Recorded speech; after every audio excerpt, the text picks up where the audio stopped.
Death is half the rush. Sara was in the bath, while Beth cooked dinner.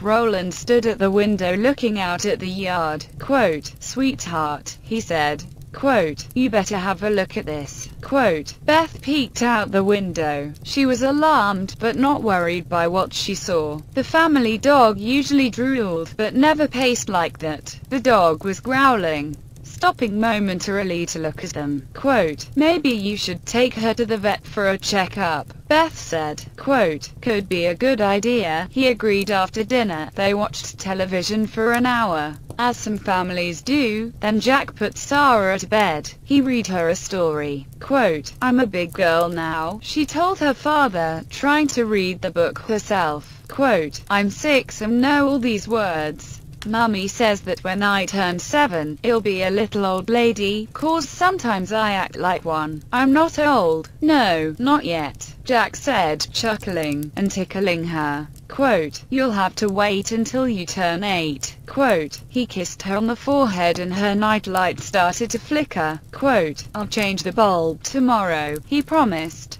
Quote, "Sleep tight and don't let the bed bugs bite." Quote, the girl was asleep in no time at all, flat on her back, her book still in bed with her. She was breathing heavy through her mouth.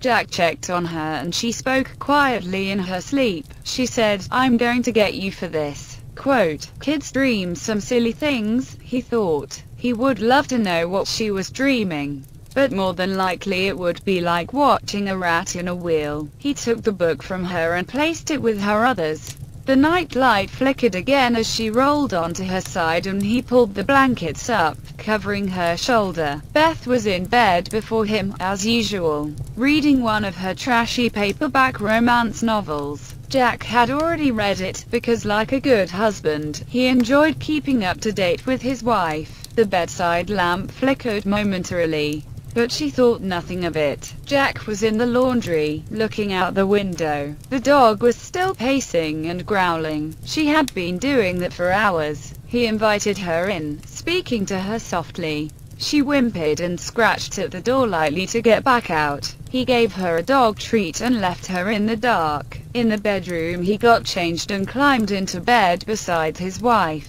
He was asleep long before she was. In the dark hours of the morning, Beth awoke suddenly, feeling a weight on her legs. Something crawled across the bed and settled between her and Jack. She felt licking at her ear and assumed the dog had got it. She rolled over and turned on the lamp. Jack was sitting up in bed and staring at the bedroom door. It was closed and there was nothing in bed with them. She was puzzled and touched him on the shoulder. "Honey, what's?" Quote, Jack clamped a hand across his mouth, as if stifling a scream, terrified, and pointed at the door. The door handle rattled, turned, and the door opened, just as the bulb in the lamp popped. Beth shrieked. Standing there was a figure engulfed in flames. The figure turned and walked into the child's room. The dog howled. Sara screamed. They ran into the child's room and her bed was shaking. All lights in the house glowed brightly at once and Sara screamed. "The burning man climbed under my bed." Quote, a pair of flaming hands reached out from under there, trying to grab at Jack's ankles.